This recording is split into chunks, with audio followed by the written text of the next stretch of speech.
Twitter is good. I'm pretty active on Twitter. If you want to get involved with the community a little bit more, that's one way to do it. Also, just the notifications, they're pretty solid. I can always make sure that the tweet goes out. It's public, you know. All right, so everybody knows the first 5 minutes I usually do the intros, and then I just go in, you know. So let me go ahead and do that. Go ahead and turn this music down a smidge. All right, we're ready to start the show. Let me know if my volume is good enough. If it needs adjustment, you know, just let me know. I could do what I gotta do. Hey, Anthony.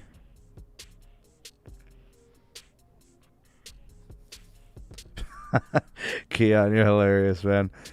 Keon, you're a good sport. I gotta give it to you, man. You know, I appreciate you, and you know, I hope you understand. You know, none of this is ever personal. It never has been. It never will be. I never make carrier discussion personal at all. I have a lot of respect for the people of the SMT Nation, and regardless of the carrier you choose, makes no difference to me. You know, my goal and intention is always to just try to be a source of information that is. The goal is to be objective and to just call a spade a spade. You know, I don't know how else I could put it, but that's my goal and that's my end game. All right, we are live. It is March 23rd, 2021. At the time of this recording, this is an evening show. The SMT Podcast is coming to you live from the CLE.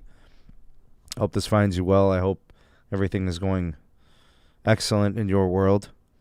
I hope you find yourself happy and fruitful, and everything is going as well as it can under the current situation. There's economics, and there's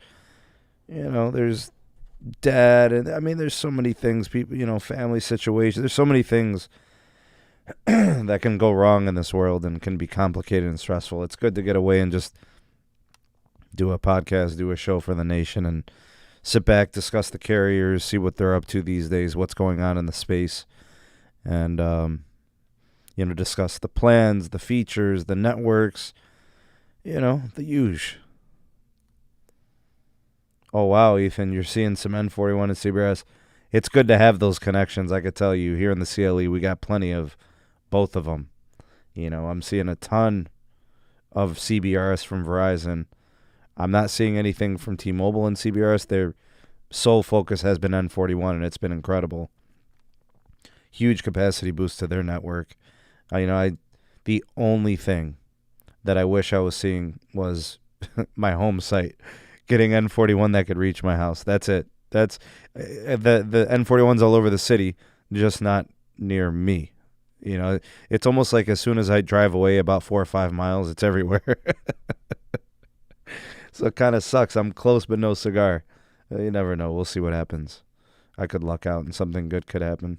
You know, N41 wise for me. Anyways, looking at the title, you guys could see the topics for tonight. The topics of discussion. We're going to talk a little bit about the Verizon network build-out plan for the future.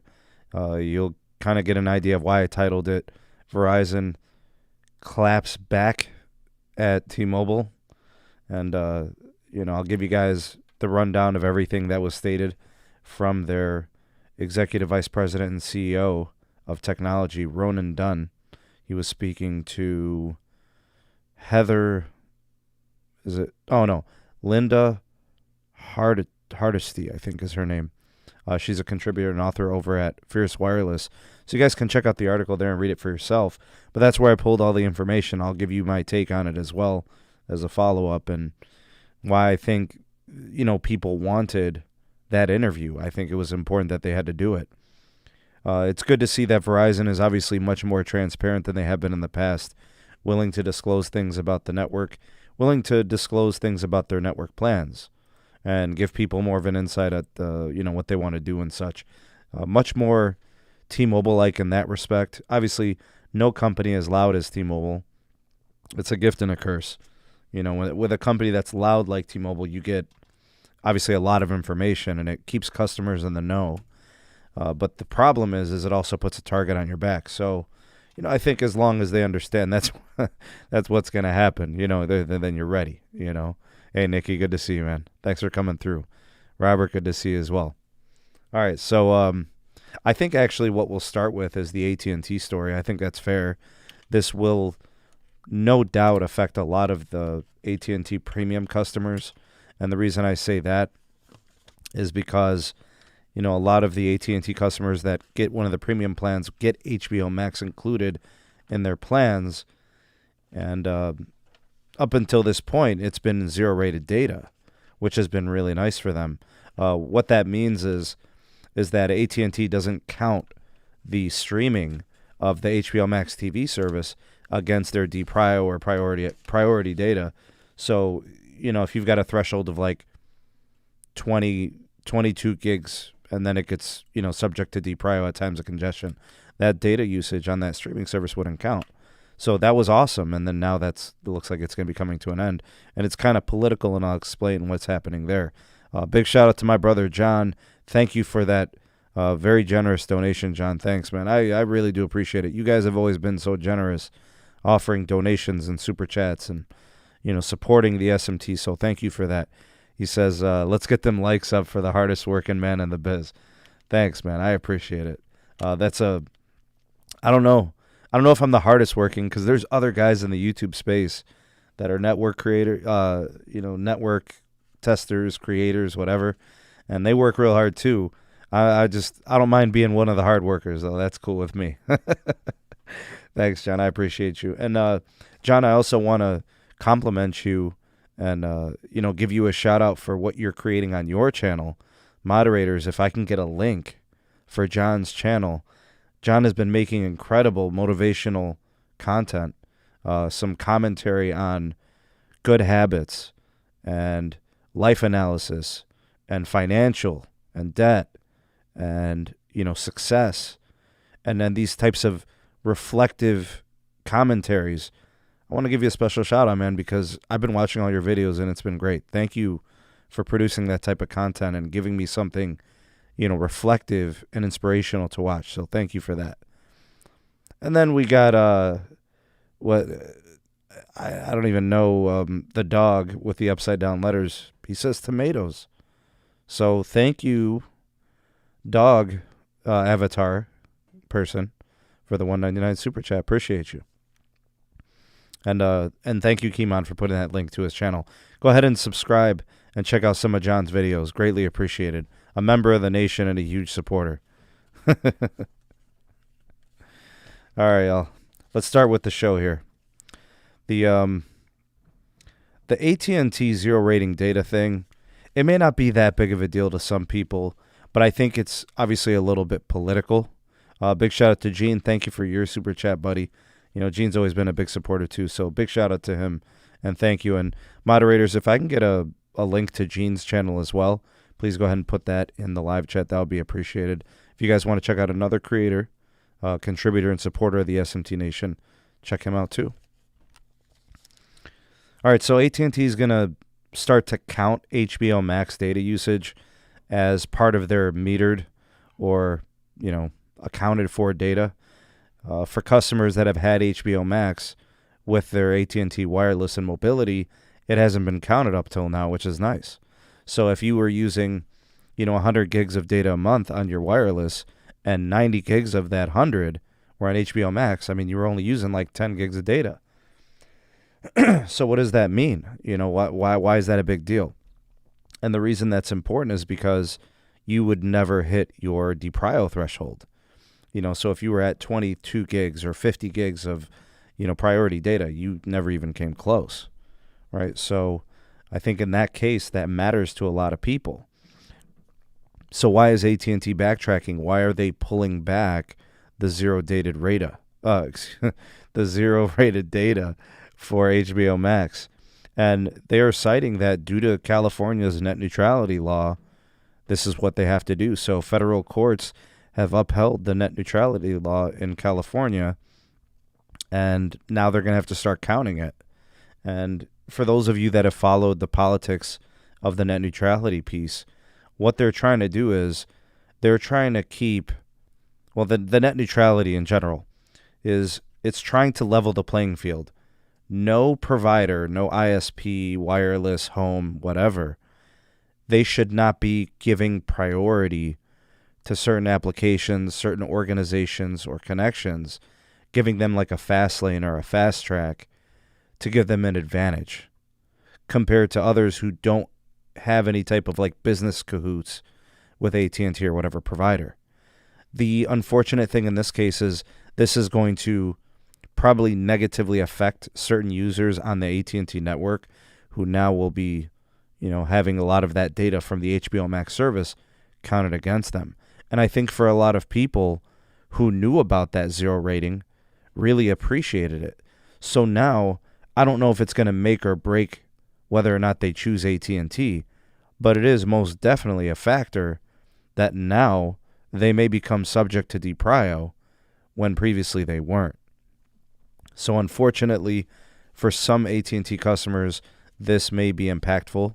It may be noticeable. It just kind of depends on your use case, how much data you use, and then also the tower congestion where you're using your network. So all that comes into play. So previously, the streaming TV service HBO Max was exempted from being metered and counted towards your soft cap deprio priority data limit. And obviously, the worst part about this is it's not just going to affect California residents, right? So it's not just going to be a situation where, okay, I live in California, I'm on the AT&T network, I use HBO Max. Oh, crap, now my deprio levels, basically affected by this. Well, it's not just going to affect people in California, it's going to affect people nationally. So AT&T has indicated that it's not just California. It's going to spill over into all states. So no more data-free TV in terms of HBO Max. They will now count against your data threshold and be metered, and your soft cap or premium data priority limits are going to be affected by this. Separating by states is obviously not possible. AT&T has already spoke to this. They said they can't do it. They're unable to, so everybody's going to be affected. And I want to give a big special shout out to Mario.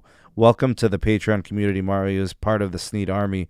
So I want to give you a big, huge special shout out and welcome to the SMT Sneed Army over on Patreon. Welcome to the community and thanks for joining, man. Thank you for supporting. Now, so here's the thing with this like AT&T, HBO Max, and net neutrality piece. It's kind of dumb at this point. I'll be honest with you. I'm the type of person where I know what's truly important. I know how to prioritize, and I know what really matters. We have bigger fish to fry in this country when it comes to home broadband, internet as a utility, and other things. So in my opinion, I think the FCC, as well as states, need to start focusing on more important items and consumer protections. I don't see this as being a priority. I'm not sure why they made it a big thing to push up on AT&T and force the issue here. In my opinion, I think more intervention and more attention needs to be paid towards our broadband definition. Right? We currently have a broadband definition of 25 megabits per second downlink and 3 megabits per second uplink. That definition is so outdated and so inappropriate. That should have been done today. That should have been changed today, not this. Pete, I get you. You're saying the neutrality is a protection. I understand. But I feel like to be on it about AT&T and zero rating HBO Max, shouldn't our attention be more on things like getting broadband to more people across the country, more homes with fiber, more reliable internet, more available internet? We have locations across the country that are underserved, unserved. These types of things just to me, I feel need a priority over AT&T zero rating HBO Max. So if it's just the overarching umbrella of net neutrality, I understand, but I just feel like the attention to this, it feels a little bit misguided, Big shout out to my brother Siova. Welcome to the show. Appreciate you for stopping by. I don't know. So, anyways, I gave the example of the broadband definition needing to be adjusted. I gave the example of, trying to get more network availability, fiber, coaxial, getting rid of copper and poor performing network infrastructure, getting that ripped out and replaced, better satellite options, Starlink availability. There's so many other things.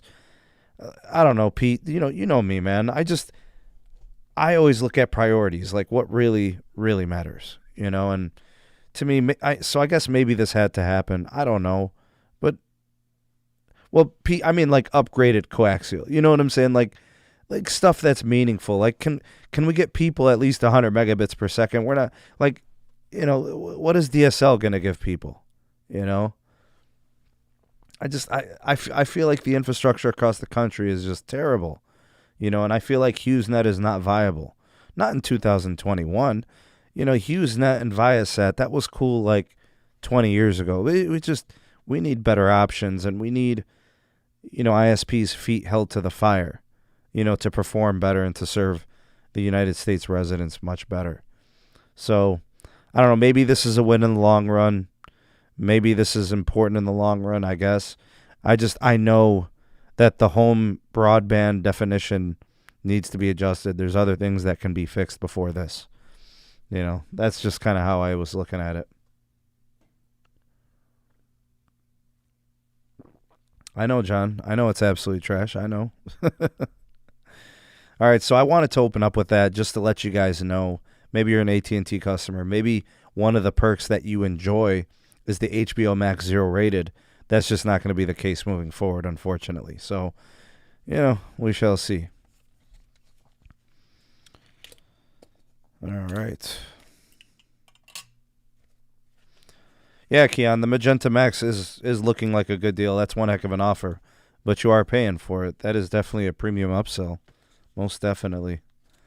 Let's see here. Next story. All right, let's do the OnePlus story. This one actually is pretty good. The phone itself actually had an announcement / launch today. I don't know if many of you are into the OnePlus devices. For those of you that don't know much about OnePlus, no problem. We'll get you up to speed. OnePlus is a company out of China that makes a smartphone, the OnePlus device. Started with the original. Then they did a 2, a 3. I think I remember them skipping the 4. I think there was a 5, then a 5T, then a 6, then a 6T, then a 7, then a 7 Pro, and then a 7T, and then a 8, and then a 8 Pro, and then a 8T, and now we have the 9. Anyways, they're good phones. I will say that they are good phones. And big shout out to those that offered the Super Chat donations. Big shout out to Mario who gave me the thumbs up with the $1.99 Super Chat. Thank you for that, buddy. Appreciate the support. And Mark, always generous in giving Super Chats. Thank you for that donation, Mark. Appreciate you very much. The $5 Super Chat. Thank you. All right. Now, there are some cool features and there is some value in this phone. So let me go through the specifications. I think you guys will actually like the sound of the phone. We'll talk pricing. We'll look at the specs. All right. So the OnePlus 9 and 9 Pro were announced. I don't know about the 9R. What is the 9R, Kimon? Maybe you could let us know what that is. So these phones were announced. I'm not that excited about them because they're not really useful on all carriers. So if you like to use your phone unlocked, if you like to get unlocked phones, there's probably some things you want to know here. All right, so some of the key selling points and key items in the specifications of the OnePlus 9. All right, so the first thing is, and they made a big deal about this, is the Hasselblad camera. Upgraded camera. You get this branding. Hasselblad is a well-known name in camera technology and performance. So, anyways, 6.5-inch display on the regular 9. It's a 120 hertz display. Warp charge 65 watts. That's freaking fast. The battery itself is 4,500 milliamp hours. That should give you a whole day. It also does 50-watt wireless charging, which is pretty incredible. I wonder how much heat that produces because wireless charging is not very efficient, and it does produce a lot of heat. So I'd be interested to see how that plays out. How does that affect the battery long term? How does it affect the internal components? How does the device handle the heat? Because that is definitely going to produce a lot of excess heat. The Qualcomm Snapdragon 888 is the SoC, so that gives you the cutting-edge technology of the processing. The camera technology includes a 50, a 48, and 8 megapixel camera set, so you got a trio of camera sensors. It does shoot 8K video at 30 frames per second, so that's a unique selling point. The Pro model device is a 6.7-inch display with 12 gigs of RAM and 256 gigs of storage. The regular 9 has 8 gigs of RAM and 128 gigs of storage, neither with expandable storage. The pricing, the regular 9 comes in at $729. The 9 Pro comes in at $1,069 or $1,069. All right, Keon, it was good having you, bro. Stay safe out there. I hope you make a lot of money tonight. Big shout out to Keon. Thank you for that super chat, man. Appreciate you always supporting. Thank you. And drive safe out there, and I wish you a safe evening. Thank you. All right, so both phones are going to be 5G enabled, so all things LTE, all things 5G is there. I guess there's like some kind of like special zoom feature, like a really, really high performing 3x zoom or something on the Pro model, so that might be something to look into. Anyways, in the case of, our channel, what we really care about is cellular technology. So from the cellular band overview, all models come with all the standard LTE stuff. So that would be band 2, 4, 5, 12, 13, 17, 29, 30, 46, 48, 66, and 71. So that gives you all the LTE bands. Notice that there's no band 14 in there. We'll talk about that in a second. Also absent is LTE band 41, which is Sprint band 41. It's also being retained by T-Mobile in operations in the near future. So that's something important to note. All right, now let's take a look at the 5G accessibility for AT&T. It does support N5, but it did not mention being able to support it immediately.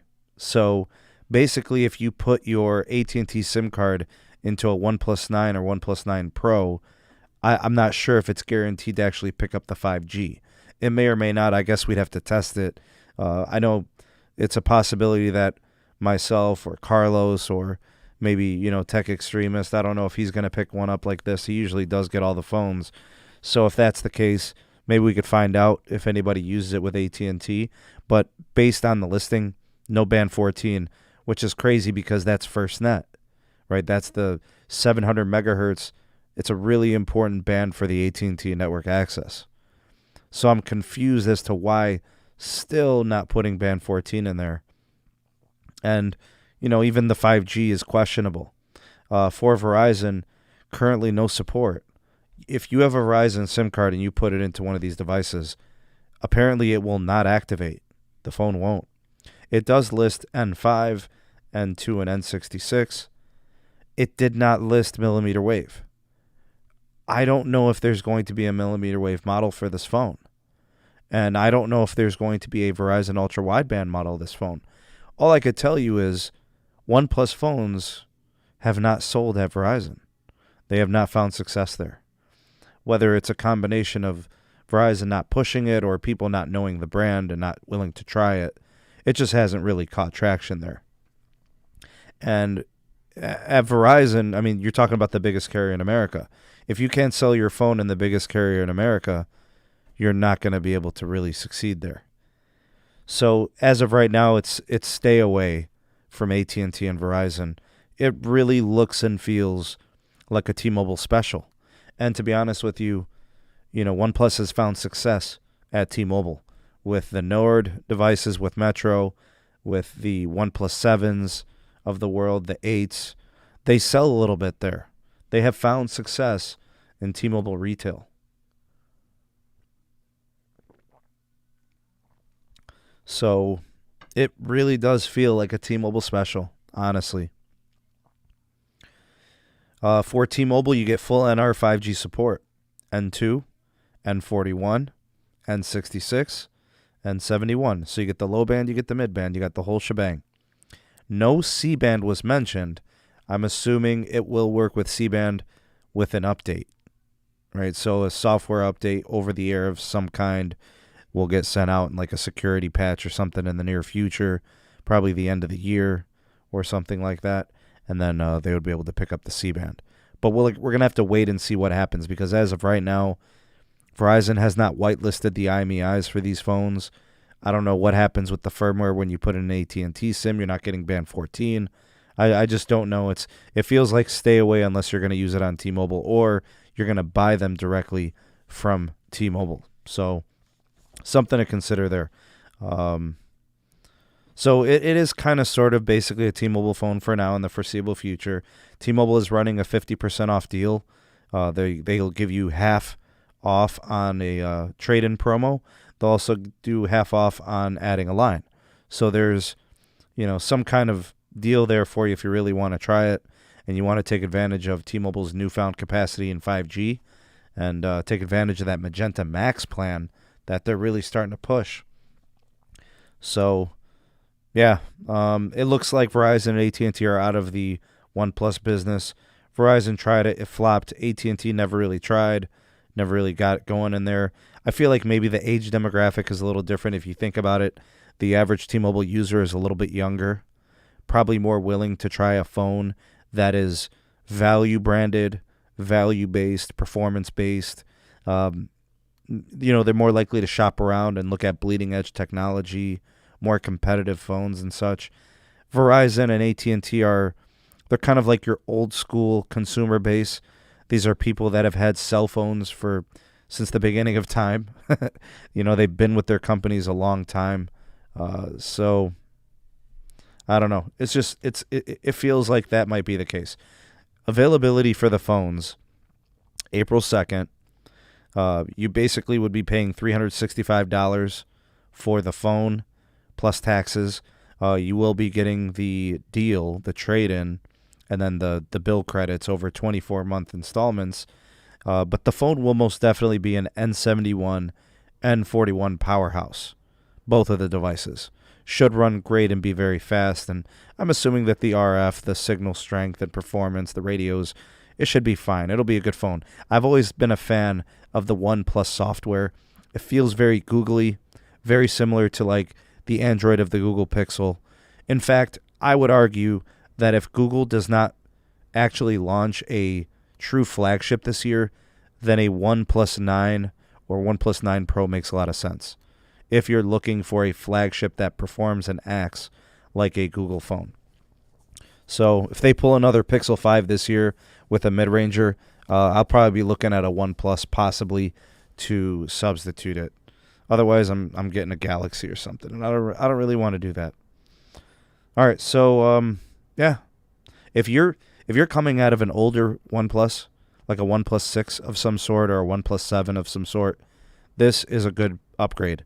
You got to keep in mind some of those flagships from 2019, those original 5G phones, those are done. Outdated, obsolete, non-standalone only. These phones are going to be standalone compatible. They're going to be more future-proof. You got more band support and such. Big shout-out to Joshua. Thank you for the super chat. He says another one. Appreciate you, man. Now, I don't want to say that I co-sign the phone and I support or recommend it. I'm saying it's a viable option if you don't feel like spending $1,000 on a Galaxy or the iPhone Pro models. Because this phone is coming in at like $729 or something. That might be a decent option for some people. So something to consider. It's an option. If you're not into, buying a Galaxy, you're looking for something a little bit more googly, this might be up your alley. Might be better for you. All right, let's see what else we got here on the docket. All right, we talked about the OnePlus. We talked about AT&T zero rating data. Ooh, this is a good story. All right. Now, there's a lot in this story. I'm going to try to cover everything. The article can be found at fiercewireless.com. The author is Linda Hardesty, I believe is her name. So big shout out to her and Fierce Wireless. And you like that, Sofat Googly? All right. Look, we're going to talk about everything associated with Verizon's future plan of their network build, how they're going to do it, the insight from the executives, the leadership at Verizon were transparent, open, and honest about their network plans. We were happy to get that. You don't always get that from carriers. Carriers don't always tell you the truth, and you have to be careful. Things need to line up and make sense before you believe anything they say. And of course, always, watch what carriers do. Don't listen to what they say. I live and die by that statement. Watch what they do. That's what they're really doing, right? What they're telling you is something totally different at times. They've been screaming 5G at us for 2 years, and it's just now starting to become a thing. So, Verizon, their C-band plans. They have a plethora of C-band spectrum that they are set to deploy very, very soon. By soon, I mean by the end of this year.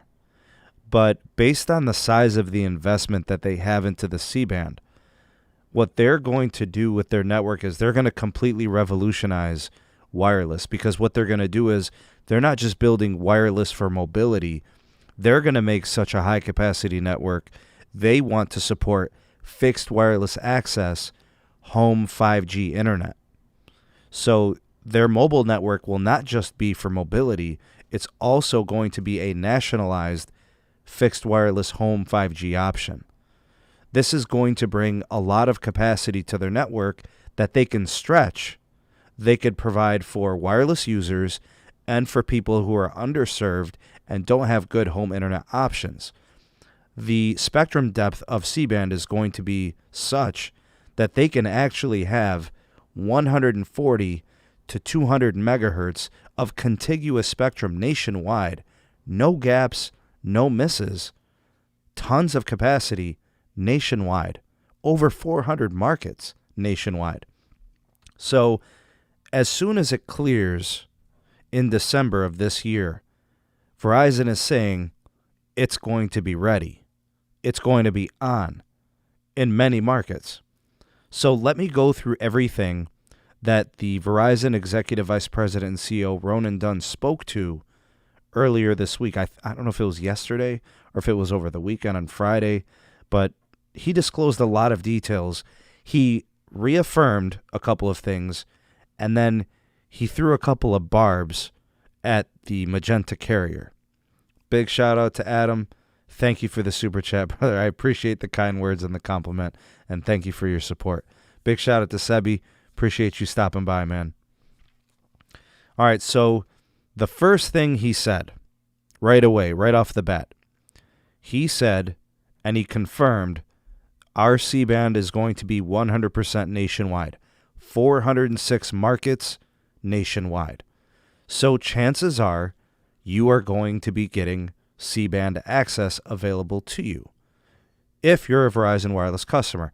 Even if you're not a Verizon Wireless customer, maybe you like your T-Mobile, maybe you like your AT&T mobility, you could always potentially possibly use Verizon as a home ISP if you so choose to, right? So this is for anyone. It's not just for a Verizon customer, right?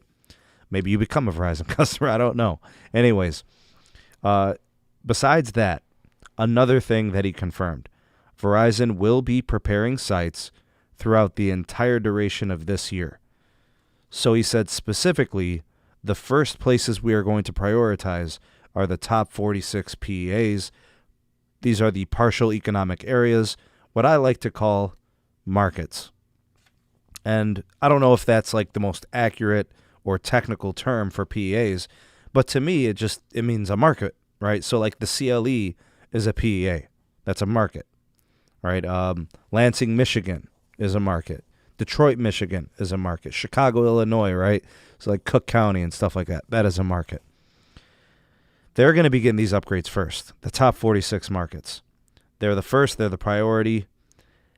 In these cities, and this is important to note, in these places, they are going to be the first ones to get the upgrades, but also they're not going to require additional tower density, meaning all the tower sites already existing are all that they need.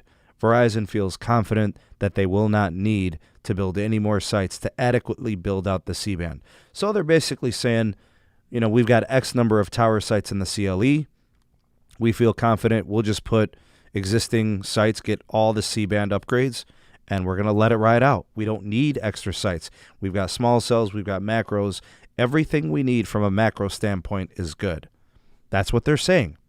That's what they're indicating. So if you trust that Verizon's network and tower density is adequate and you're in a top 46 PA, they're basically saying this entire year, 2021, they're just going to be upgrading antennas. They're just going to be upgrading the radios. They're going to be upgrading the power, the fiber. They're going to do all of the background work and make it ready to turn on the C-band in December. So basically, December 2021, they're going to flip a switch. They're going to start transmitting C-band frequency, band 77, band 78, whatever it is, right? N78. So, you think about like not needing new macros. That's literally what he said. He said no new macros in these markets. Verizon said, this gentleman, Ronan Dunn, he said that over the last 18 months, we've done all the densification we need. He literally said, we've been doing it. There's nothing left to do for densification. So he mentioned millimeter wave nodes are there. He mentioned the small cells are there. He feels confident moving forward. They're just going to go ahead and they're just going to upgrade macros with C-band. So even in those top 46 markets, he says they're not even going to be doing C-band on small cells. They're not going to do C-band at nodes. They're just going to do it on macros. Also confirmed, there was a big story last week that Verizon was going to be slowing down its millimeter wave because now they have C-band. People were saying, oh, millimeter wave was a lie, Verizon was lying. They're not really big on millimeter wave like people, were believing about Verizon. It actually turns out those people are wrong. Verizon is big on millimeter wave, and they're backing it up. They are going to double their millimeter wave node build this year. So they currently have, I think it's like 16 or 17,000 nodes nationwide. They're going to add an additional 14 or 15,000 nodes this year. So they're going to be at 30,000 nodes by the end of the year. That's not really slowing down. They're adding the same number of nodes this year, which means they're going to add nodes in pre-existing markets, and they're also going to add more cities to get the service. So millimeter wave is full speed ahead. There's going to be another swath of upgrades and nodes, doubling their current count, and they are estimated to reach 30,000 by the end of the year. So not only did the executive vice president and CEO Ronan Dunn, not only did he debunk the T-Mobile claim that Verizon needed more macro sites to make this work, but they also debunked the claim from analysts and media pundits saying that the millimeter wave phenomena was all a lie and it was all a hoax. Also, Ronan Dunn threw some shots at T-Mobile. It's not often that they do this, so I just wanted to mention it and get a laugh out of it. The word from Ronan Dunn is, not a single C-band gap will exist nationwide. No power limitations at all. Man down, Neville Ray is down. He said, unlike anyone else's coverage, we have no power limitations on C-band. Shots fired. LOL. Neville Ray taking the hit, man. Taking L's. All right. So let's get something straight about C-band and what he's talking about here. There will be scenarios, depending on the segment of the country, depending on the market, where N41 is fragmented due to licensing issues and lease issues with other companies and private sectors. Licensing and the non-contiguous nature of the licensing. And then also the 2.5 gigahertz nature of EBS BRS also has some interference risk, which means at times of interference, it's possible you might see N41 power down. And as the N41 signal powers down, that's obviously going to affect its performance. It affects the intensity of the signal, which is going to affect the speed and capacity potential. So in theory, I think T-Mobile's going to properly address the fragmentation issue in Spectrum Auction 108. I think they can deal with that. I think it would be wise for them to do so, and I think they will. I think they're going to get whatever spectrum gaps they have with N41. I think they'll plug those in with that auction. But the powering down situation, that might not change. And I'm not saying it's the end of the world. I'm just saying that it is something that the engineers will have to work through. It's going to emphasize the need for densification. It's going to exacerbate the need to add more sites and being even more redundant than they thought they probably had to be. So in my experience, I'm seeing an average effective distance and range. N41 is about a half a mile. All right, it's good at a half a mile. At 3/4 a mile, it's hit or miss. By a mile, I'm not really connecting. So, and that's not bad, but I think it does have to be better. I think it must get to at least 1 mile for it to be truly meaningful to the point where it's going to do what T-Mobile wants to do, which is offer it to people for home internet and also support their wireless subscribers. So if they can get effective range of at least 1 mile and get people at 3, 4, 500 megabits per second, continue to widen the channels, get to the high-powered user equipment, continue to fine-tune it and optimize, take advantage of the newer MIMO technologies, make it better and better with time. If they can get over a mile, I think they're doing good. Heck, if they can get to 1.5 miles on average, I think they're sitting pretty. If there comes a time where the N41 is a 2-mile connection throughout an entire city, I think you have something legitimate. It's just more difficult to do that now than, say, I think where they'll be in a year or two. So, I've had these conversations with Nicky. He's probably somewhere hanging out in the live chat. I'm a patient guy. When the merger closed in April, I said I wanted to give the T-Mobile 5G network a year.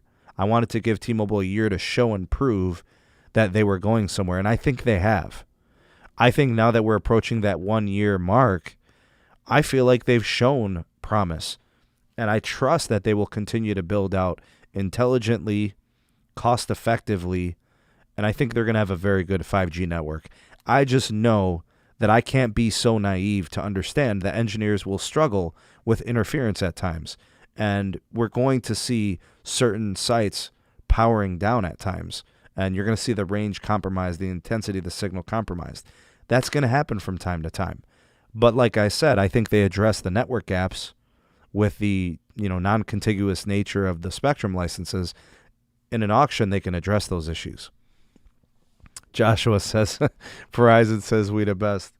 Yeah, to kind of circle back to the Verizon piece of this, thanks for the super chat, Josh. I appreciate it, man.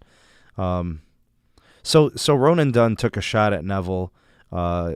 He said anyone else's coverage, unlike anyone else's coverage. The problem is T-Mobile's a loud carrier, and they put a target on their back. So if you want to dish it out, you also have to be able to take it. You know what I'm saying? Maybe it's all fun and games, and nobody's really taking it personally, but I just thought it was kind of interesting. I threw that in there. We also got some fixed wireless details. So about the Verizon home internet.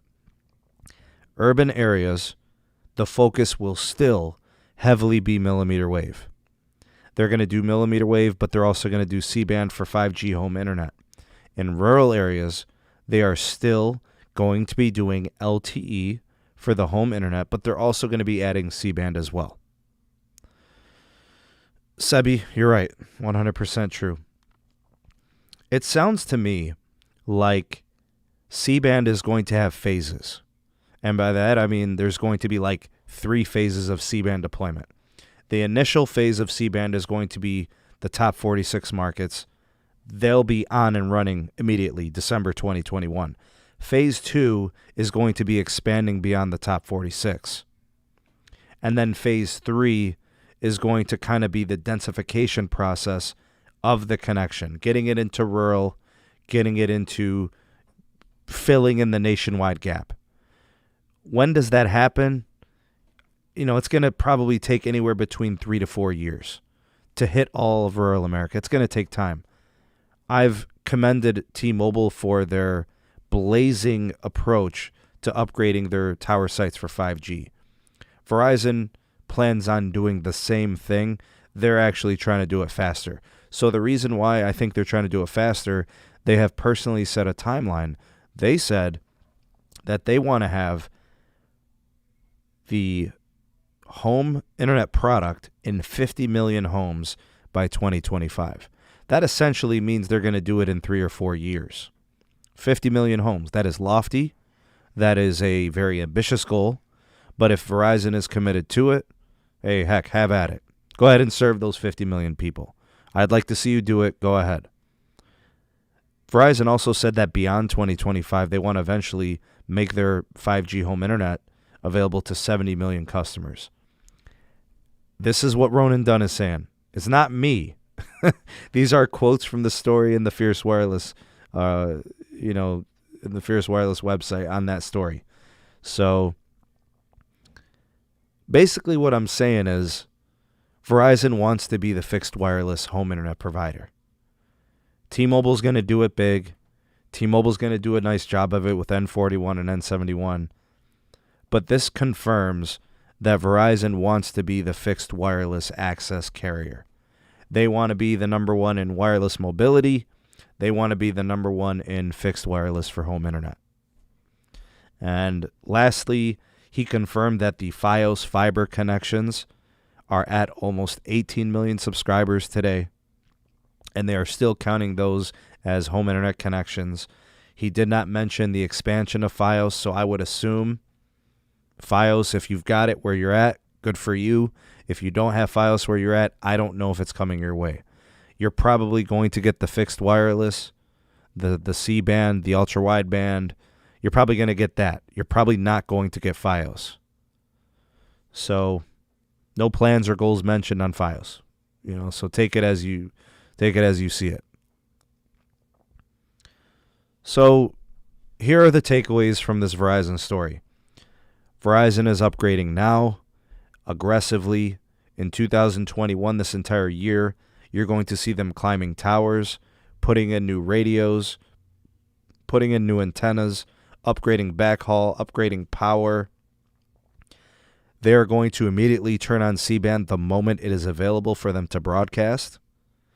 Also, they say that they don't need to build tower sites in their top 46 markets. They're just going to be upgrading them. They don't feel the need to do any of that. And to be honest with you, based on my experience in the top 46 markets across the country, this is all factually true. Their tower density is impressive in the top 46 markets. I can't speak to outside of it. I know there's a lot of places where they haven't upgraded sites in a while. They've got a lot of Band 13 only sites. Outside of the top 46, maybe they're not as dense, but in the top 46 they are. They really are. I've been to a lot of cities across the country that are top 46 markets, and their tower density is incredible, second to none. Contrary to Neville Ray at T-Mobile saying that, Verizon is going to need to double their macro site densification, that's just propaganda. Neville Ray's trying to sell his network. He's trying to show how incredibly smart he is, and the way that he's going to justify that is by trying to make everybody else look stupid. I've learned to respect Neville Ray more and more today than I have in the past because I've watched him and his network team do so much in so little time. So I respect them very much on the Band 71 and the N41 rollout. But he's a salesman. He has to sell himself as this genius, smartest guy in the room. He's better than anybody else. Nobody can do what he can. That's what he's trying to sell you on. And T-Mobile, we're the only one doing it right, and Verizon is stupid, and they're overspending, and they're debt-ridden, and AT&T's dumb, and they're going to hit you with that propaganda every day. That's their marketing. That's been their approach since John Leisure was there. If you get past that fluff, and you look at the Verizon network plan, it is legitimate. And if you look at the T-Mobile network plan, it's good too. It's not perfect. It has flaws. Verizon's plan has flaws, in my opinion. To not put C-band on, small cells, they must be basically saying that they feel good about what's on the small cells now. I would say, why not add more small cells? But it's an expensive investment. I'll also throw in that what T-Mobile won't tell you is that Verizon is actually dedicating $10 billion just to upgrade for C-band. $10 billion just for C-band. And they're not doing it over 3 years. They're saying it could take up to 3 years, but it's just whenever they're going to do the $10 billion. So if they spend the $10 billion in 14 months or 18 months or 20 months, John,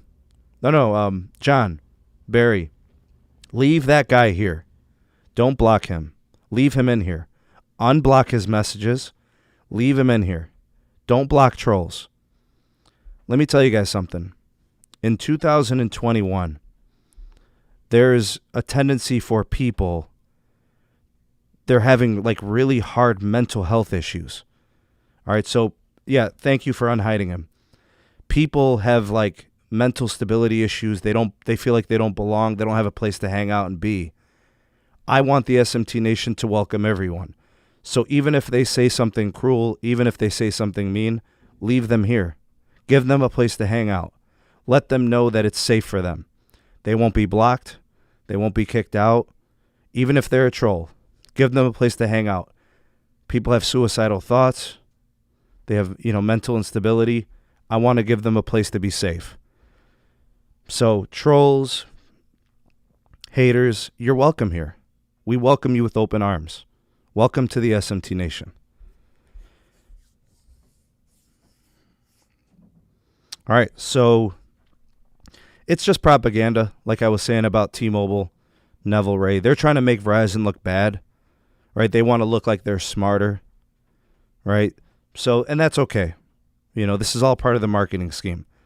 I like what T-Mobile is doing. I like what Verizon is doing. They're actually my two favorite carriers when it comes to capacity in the CLE right now. I think they're doing the most. The CBRS upgrades from Verizon, the millimeter wave upgrades from Verizon, the N41 upgrades from T-Mobile, the N71. It's been incredible. It's been awesome seeing the upgrades in the CLE. AT&T has done a really great job of filling in network gaps. They're fast everywhere. They're not the fastest, but they're very reliable. They also give me the best video playback resolution, so I really like my AT&T line. I'm very happy with the way the wireless networks are performing right now. Very, very happy. Very happy and satisfied. So, like when T-Mobile was talking that smack about Verizon last week, the fact that Verizon responded and clapped back, I thought that was kind of funny. I thought I'd bring that up tonight, give you guys a laugh out of it. But yeah, Verizon has an incredible pedigree of excellence when it comes to networking. They're not, afraid to densify. They've embraced the grind. They've got tower sites all over. The only thing their network that has really been missing was they've been spectrum starved for like the last couple of years, dating back to when they first brought back unlimited in 2017. They had to densify, or else the network was going to be congested. So now that the hard work has been done, they can basically just go in and upgrade these sites to C-band, and they've got instantaneous capacity. So it's good times in wireless. You guys are going to see a fast Verizon. You're going to see a fast T-Mobile. You're going to see a fast AT&T. You get to pick your carrier based on network performance, but they're all going to have capacity. You're going to pick them on pricing, the perks, the features, the benefits. Everybody's going to be performing well enough and have enough capacity where you're not going to say, well, I pick Verizon because the others are congested, or I pick T-Mobile because the others are congested. That's just not going to be the case beyond 2021. They're all going to have capacity, and it's going to be awesome. For those of you that doubted, Verizon's commitment to millimeter wave, sorry, but that's unfounded. They're going to double up their nodes this year. The slowdown is a myth. It's a fallacy. And fixed wireless, Verizon's going to try to be the fixed wireless leader. It's going to be a two-man race. It's going to be Verizon and T-Mobile. They're going to fight aggressively for your business and home 5G and home internet. We'll see who comes on top. We'll know that in like 5 years. We'll see whose product is better, who performs, As of right now, the pricing's pretty similar. Verizon is selling the service for $80. $10 auto pay brings it down to $70, and if you're a Verizon Wireless customer, it brings it down to $50. If you're a T-Mobile customer for the T-Mobile home internet, I believe it's now $70 a month. $10 auto pay discount brings it down to $60. Right, so they're priced kind of similarly. I don't know. I guess you could argue maybe the Verizon product is a little bit cheaper. If you're a customer on the network, it's $50. That's pretty good. But we'll see how they perform. I'm testing mine right now. I'm testing it on LT, and it's very good. It's very reliable. The T-Mobile home internet's been giving me a hard time. I'm not sure how much longer I'm going to keep it. I've got to call customer care and see what's going on because the performance has been very unstable and very inconsistent. So I'm going to do my final review. I'm going to give it to you real. You guys know, no fluff, no passes. I'm going to call a spade a spade. I've been using the service for 3 months now. I think I have a good handle on what it's performing like on my tower site. Your mileage varies. If I had a brand new N41 upgraded site, I'd probably be happier, but I don't. And I have to call a spade a spade. Anyways, let's go ahead and wrap up the show. I want to thank everybody for coming through and hanging out with us tonight. For those that offered the super chats, I would like to thank you for those donations.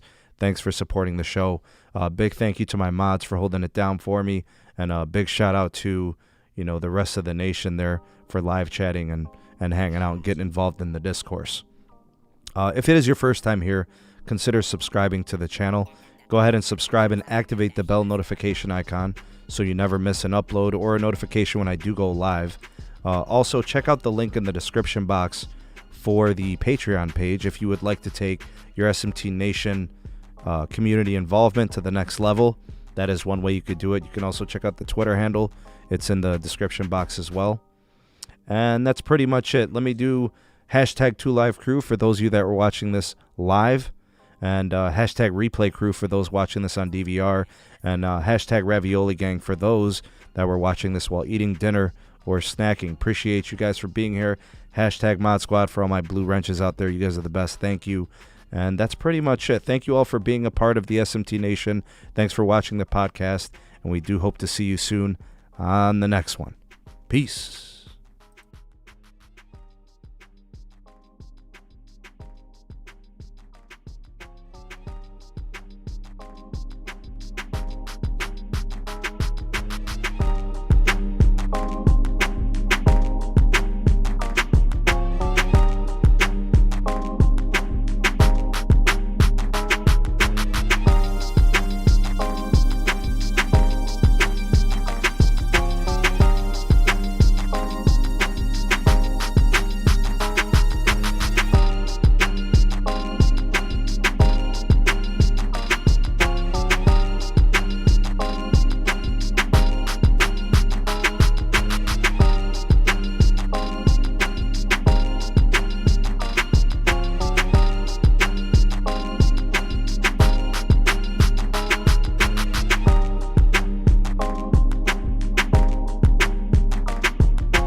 And if you stayed till now, I know why.